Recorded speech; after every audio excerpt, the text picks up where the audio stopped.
par l'innocence, 15 ans. Tellement mignonne pourtant, elle n'en est pas consciente. Elle trouve sa poitrine petite, ses fesses immenses.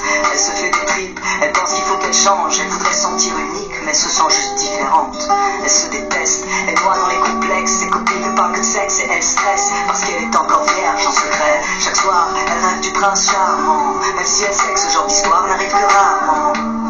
Et avec le temps, en elle s'installe le doute. Alors elle prie que Dieu l'écoute. Mais les jours passent, le chagrin grandit. Et tous les garçons qu'elle aime plaisent aussi à sa meilleure amie. Amie d'enfance, amie de cœur, amie pour toujours.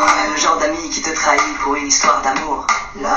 On en parle comme d'une maladie qu'on a souvent lorsqu'on est petit, mais dont on guérit quand on vieillit. Et si à 15 ans l'amour est fictif, pourquoi chante-t-elle dans la langue de Shakespeare un refrain qui fait Let me know when the world is a better place.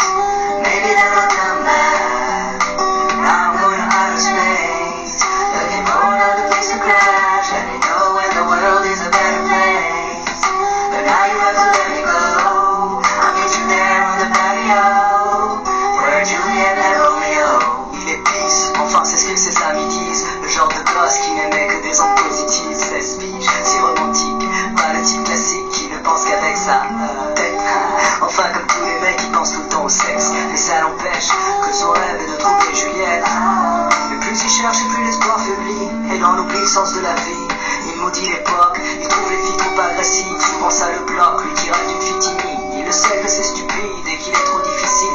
Qu'une fille n'arrive à la cheville de celle qu'il s'imagine. Roméo, Roméo, devant l'ordi et ses jeux vidéo, jusqu'au bout de la nuit à faire le tri de tous ses idéaux. Et dehors, une voix distante lui chante Let me know when the world is a better place. Maybe then I'll come back. Now I'm going to outer space, looking for another place to crash. Let me know when the world is a better place.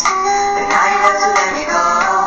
I'll meet you there on the patio, where Juliet kissed Romeo. Elle était seule ce soir-là, il la voit de loin. Elle a le cœur qui bat à 1000 à l'heure, mais fait semblant de rien. Lui pour une fois n'y pense pas trop et son instinct le guide. Et tout lui vient de manière instinctive. Il s'approche d'elle, salut, elle lui sourit. Et voilà, c'est aussi simple que ça. À quoi bon chercher des prétextes quand il suffit d'un mot, d'un geste, et le destin fait le reste. Ils passent la nuit à se raconter leur vie, à s'enlacer, faire l'amour, s'embrasser à l'infini. Finally, les deux se sentent vivre, ils écrivent un nouveau chapitre du livre. Juliette et Roméo, Roméo et Juliette, sans fin tragique, une histoire si parfaite. Le genre d'histoire qui aujourd'hui n'existe pas, car ici-bas, souvent, ça finit comme ça. Roméo maintenant est pris, donc les filles sont folles de lui. Juliette veut être indépendante, donc pas d'enfant, pas de famille. Du coup, lui devient moins romantique, elle moins innocente. Et peu à peu, ils prennent leur distance, font un break, histoire de voir d'autres gens. Parce qu'au moindre doute on se laisse, aujourd'hui c'est fréquent. C'est typique de l'époque, on se quitte sans combattre. Et de l'amour il reste que des reliques d'une vieille pièce de théâtre. Roméo et Juliette, Juliette et Roméo. L'amour une maladie et je prie pour un fléau. D'ici là je m'en vais loin d'ici. Peut-être que sur une autre planète ils ont compris le sens de la vie.